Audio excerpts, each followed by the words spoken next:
ఉషోదయం ప్రేమించు కాపరి ఉషా కిరణాలు ఉదయకాలపు వాక్య భాగంకు మిమ్మల్ని ఆహ్వానిస్తున్నాం. ప్రార్థన. మమ్మల్ని మిక్కిలిగా ప్రేమిస్తున్న పరలోకపు తండ్రి, ఈ ఉదయకాల సమయానికై వందనములు స్తోత్రములు చెల్లించుకుంటున్నాం. మమ్మల్ని ప్రేమించి మరి యొక్క దినమును అనుగ్రహించిన నీ కృపకు స్తోత్రములు. ఈ ప్రాతకాలమున నీ వాక్యము చేత నాతోనూ కార్యక్రమం వీక్షిస్తున్న ప్రతి ఒక్కరితోనూ మాట్లాడము తండ్రి. నీ వాక్యమును వినగలిగిన హృదయమును, గ్రహించుకోగలిగిన మనస్సును మాకు దయచేయము. మా బలహీనతలను ఆయన నీ వాక్యపు వెలుగులు సరి చేసుకునేదానికి నీవిస్తున్న కృప కొరకు వందనాలు చెల్లిస్తూ ఈ ఉదయకాలంలో నాతోనూ మాట్లాడము. యేసు పరిశుద్ధ నామమున అడిగి వేడుకుంటున్నాను పరమ తండ్రి, ఆమేన్. అపోస్తలుడైన పౌలు కొలస్సీలకు రాసిన పత్రిక 1వ అధ్యాయము 19వ వచనం నుండి 22వ వచనం వరకు వాక్య భాగమును చదువుకుందాం. ఆయన యందు సర్వ సంపూర్ణత నివసింపవలెననియు, ఆయన శిలువ రక్తము చేత సంధి చేసి ఆయన ద్వారా సమస్తమును, అవి భూలోకమందున్నవైనను పరలోకమందున్నవైనను వాటినన్నిటినీ ఆయన ద్వారా తనతో సమాధానపరచుకొనవలెననియు తండ్రి అభిష్టమాయెను. మరియు గతకాలమందు దేవునికి దూరస్తులను, మీ దుష్క్రియ వలన మీ మనస్సులో విరోధ భావము గలవారినై ఉండిన మిమ్మును కూడా తన సన్నిధిని పరిశుద్ధులుగాను నిర్దోషులుగాను నిరపరాధులుగాను నిలవబెట్టుటకు ఆయన మాంసయుక్తమైన దేహమందు మరణము వల్ల ఇప్పుడు మిమ్మును సమాధానపరచెను. అపోస్తలుడైన పౌలు మనకు ఒక గొప్ప కార్యమును మరలా జ్ఞాపకం చేయడం చూడగలం. అదేమిటంటే, క్రీస్తు ప్రభు ద్వారాగా, ఆయన యొక్క శిలువ యాగము ద్వారాగా దేవునికి దూరముగా ఉన్న నీవు ఆయనతో మరలా చేర్చబడినావు. అనగా తండ్రితో మరలా నీకు సంబంధం కుదిరింది. తండ్రితో నీవు మరలా సమాధాన పడేదానికి ఒక మార్గము సిద్ధపరచబడింది. ఒకప్పుడు నీవు దేవుని సన్నిధిలో నుండి త్రోసివేయబడి నీ యొక్క తలంపులలో, నీ యొక్క కార్యములలో దేవునికి శత్రువుగా జీవించినావు. అంటే ఆయనకు అయిష్టమైన కార్యములను చేస్తూ అనేకులను దేవునికి విరోధముగా తీసుకొని వెళ్ళే కార్యము నీ జీవితంలో ఉన్నప్పటికీ ప్రభు నిన్ను ప్రేమించి నీ జీవితమును మార్చి నీవు ఆయనకు వ్యతిరేకముగా చేసిన కార్యములన్నిటిని క్షమించి నిన్ను తన యొక్క కౌగిట్లో చేర్చుకున్న కార్యమును మనము ఇక్కడ చూస్తూ ఉన్నాం.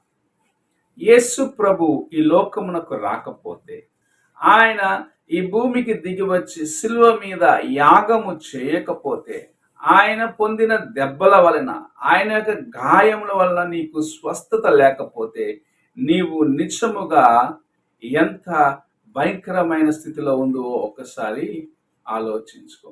పాపమునకు శాశ్వతమైన ఒక పరిష్కారం లేక అనేకులు ఆ దినములలో పాపము చేస్తారు, బలిని అర్పిస్తారు, మళ్ళా వెళ్ళి పాపము చేసి ఒక ఆచార క్రమమైన అలవాటుకు బానిసైన వారిని దేవుని యొక్క వాక్యపు వెలుగులో ఆయన యొక్క రక్తము చేత, ఆయన కార్చిన ఆ అమూల్యమైన రక్తము చేత విడుదలని ఇచ్చి నిన్ను, నీ జీవితాన్ని మార్చి నిన్ను దేవునికి మరలా దగ్గర సంబంధము కలిగి ఉండే ఒక జీవితమునకు ప్రభు తీసుకొని వచ్చినాడు. దేవునికి శత్రువుగా జీవించినావు నీవు, ఆయన యొక్క కార్యములకు విరోధమైన కార్యములు చేసినావు, అనేకమైన పాప కార్యముల చేత దేవుని దుఃఖపరిచిన జీవితము నీలో ఉన్నది. అయితే ప్రభువు నిన్ను ఎంతగా ప్రేమించినాడంటే, శత్రువుగా ఉన్న నిన్ను, దేవునికి దూరముగా ఉన్న నిన్ను తన యొక్క రుధిరమును కార్చి, అనగా యేసు ప్రభు యొక్క రుధిరమును కార్చి నీ జీవితమును మార్చి నిన్ను వెలుగులోకి తీసుకొని వచ్చినాడు. ఒకప్పుడు పాపమునకు బానిసగా ఉన్నావు, నిత్యమైన కార్యములకు అలవాటు పడ్డ జీవితమును కలిగి ఉన్నావు. దేవుని చిత్తానికి విరోధమైన కార్యములు చేసినావు. దేవుని బిడ్డలను దుఃఖపరిచే కార్యములు చేసినావు. తల్లిదండ్రులను వేదన చెందే కార్యము చేసినావు. వారి యొక్క కన్నీటిని చూసినప్పటికీ నీ హృదయం కఠినముగా ఉన్నది. అలాంటి జీవితము కలిగి ఉన్న నిన్ను చూసి ప్రభు నీ హృదయాన్ని మార్చి నీకొక నూతన జీవితం ఇవ్వాలని ఆశించి తన యొక్క యవ్వన రక్తమును యేసు ప్రభు శిలువ మీద కాల్చి నీకు విడుదలనిచ్చినాడు. అలాగూ పాపమునకు బానిసగా లేక పాపమునకు లోనైన నిన్ను, పాపమును చేత బంధించబడిన నిన్ను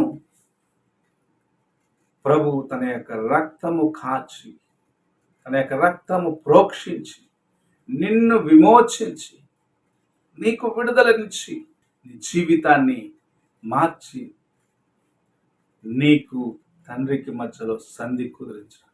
అది సామాన్యంగా రాలేదు. యేసు ప్రభు శిలువ మీద యాతన అనుభవించవలసి వచ్చినది. నీకోసము గాయములు పొందినాడు. ఆయన చేతిలో మేకులు, కాళ్ళలో మేకులు, డొక్కలో బల్లెపు పోటు భరించవలసి వచ్చింది. తలలో ముళ్ళ కిరీటము, ఆయన వీపంతా దున్నబడినది.